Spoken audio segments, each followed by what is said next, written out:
Ce journal vous est offert par CET Congo, Société d'ingénierie civile.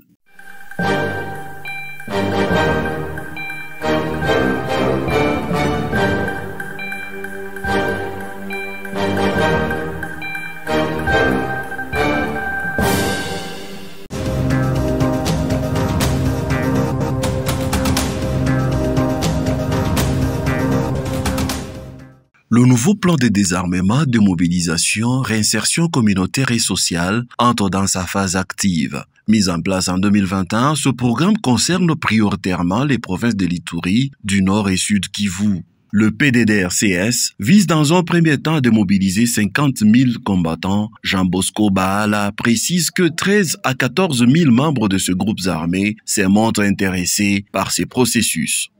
Ceux qui ont été effectivement intéressés, ceux qui ont été mis dans le programme, nous sommes à peu près 13 000 membres de groupes armés, dans les 13-14 000 membres de groupes armés qui sont en train d'être, qui sont, si je puis dire, intéressés pour le moment par le programme.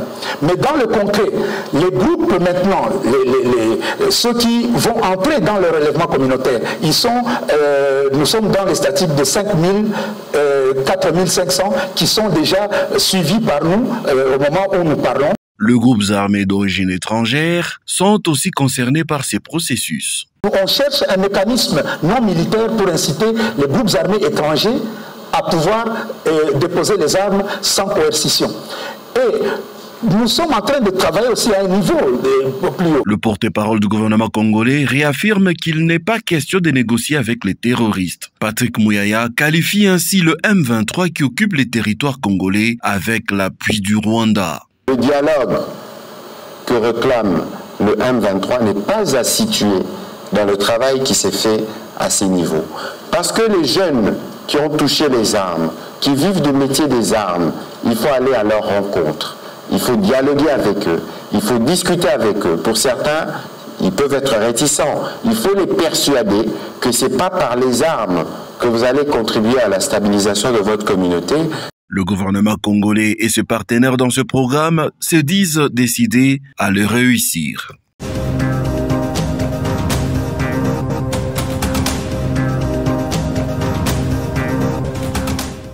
La langue française est célébrée chaque 20 mars. Cette année, la RDC boude la fête de la langue de Molière. Cette mauvaise humeur des Congolais est due à ce que le ministre des Affaires étrangères de la RDC qualifie de silence de la francophonie face à l'agression rwandaise. Christophe Lutundula fustige ce silence d'autant plus que l'espace francophone partage de valeurs communes. Aujourd'hui, l'agression rwandaise est incontestable, tant au niveau des Nations Unies qu'au niveau des pays, même des pays membres de la francophonie. Et que constatons-nous? La francophonie institutionnelle, l'OIF, est silencieuse, indifférente, comme si de rien n'était. Alors que nous avons des valeurs communes, dont l'OIF a la charge d'assurer la promotion et le rayonnement. Est-ce que c'est normal que nous puissions nous célébrer? Célébrer, je le répète, c'est fêter. Et voilà pourquoi on a dit on ne célèbre pas. Selon les porte-paroles du gouvernement, le pays évalue les bénéfices qu'il tire de sa présence dans la francophonie. Muyaya indique que la sortie de cette structure est une option possible.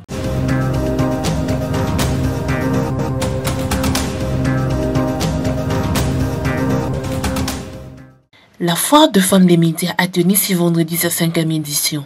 C'est une organisation de l'Union nationale de la presse du Congo, section du Grand Katanga avec l'appui d'Internews. Cette foire qui s'est tenue au centre Aropé a pris la forme d'une table ronde.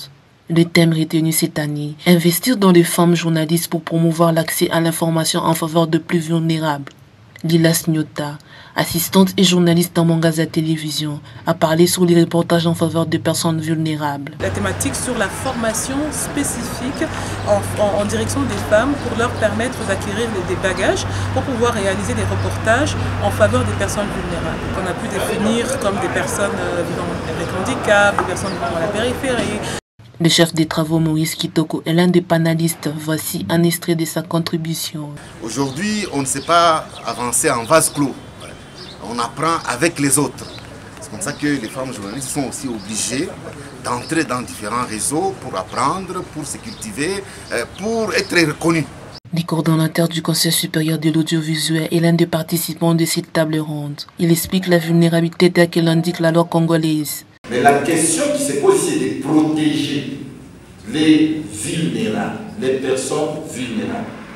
Dans le programme, est-ce que nous faisons attention sur certaines choses qui touchent ces personnes vulnérables? Quand on dit qu'il faut protéger la femme, c'est-à-dire qu'il faut protéger sa dignité. Cette table ronde était animée par des conférenciers de renommée. Il s'agit du professeur Didier Makala, de Madame Maria Miav, du chef des travaux Moïse Kitoko, de la journaliste Denise Maéo, de l'assistante Lilas Nyota et de l'assistante Gloria Mpanga.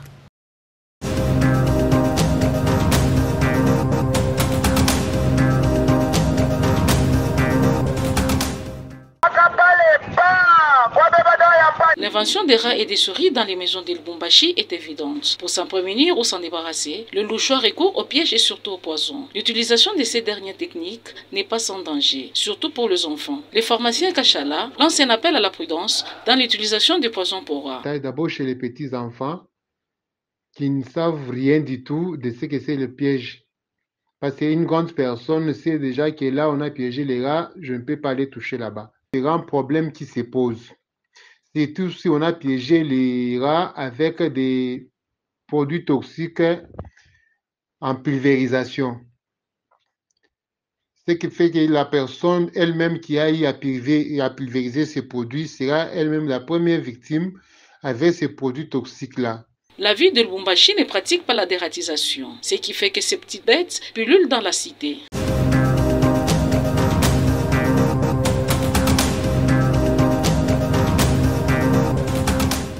Le prix de la tomate fruit a pris l'ascenseur dans la ville de Lubumbashi. Une tomate moyenne qui coûtait 100 ou 200 francs se vend aujourd'hui à 300 voire 500 francs congolais. Annie, vendeuse au marché Mukonto, affirme que cette situation leur cause préjudice.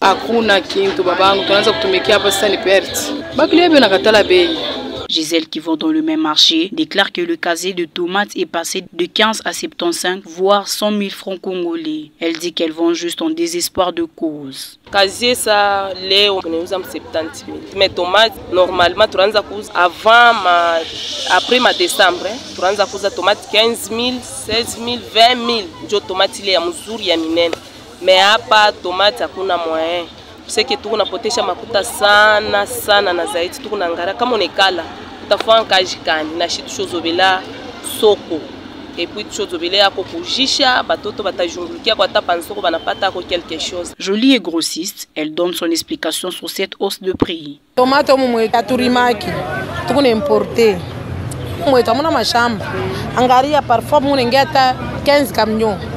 Kesho tena munengisha ta 15 camions bantu beko na rima pays a beaucoup développé mais chez nous c'est pas le cas. La ville de Lubumbashi ne cultive pas assez de tomates, elle comble ses besoins par importation en Zambie, voire plus loin. Ces derniers pays connaissent aussi des perturbations climatiques qui affectent son agriculture.